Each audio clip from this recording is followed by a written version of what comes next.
लगातार जो काम किए गए, बहुत सारी इजरायली कंपनियां हैं जो इस वक्त इस प्रदर्शनी में हिस्सा ले रही हैं। उसमें एग्रीकल्चर और स्मार्ट इरिगेशन से जुड़े कई सारे सॉल्यूशंस।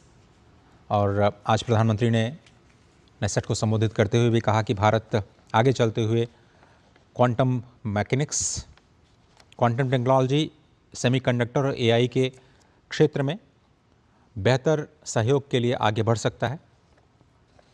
प्रधानमंत्री ने इस बात का भी जिक्र किया कि दोनों देशों ने I create technology incubation centre का निर्माण किया है और अब तक ये 900 कंपनियों को अपनी मदद दे चुका है।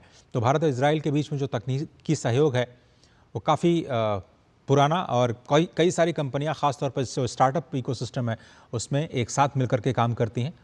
और पार्टनर्स इन इनोवेशन, आप देखें टेक एग्जीबिशन में भारत और इजराइल कैसे एक साथ मिलकर के सॉल्यूशंस पर काम कर रहे हैं और कैसे को डेवलपमेंट पर फोकस कर रहे हैं, उसका एक प्रदर्शन करते हुए आज इनोवेशन का पावर हाउस बताया प्रधानमंत्री ने इजराइल को। और यह भी कहा कि भारत दुनिया की सबसे तेज़ रफ्तार अर्थव्यवस्था है, तीसरी सबसे बड़ी इकॉनमी बनने के लिए तैयार है और इसलिए दोनों ही देश नेचुरल पार्टनर बन जाते हैं तकनीक और इनोवेशन में एक साथ काम करने के लिए।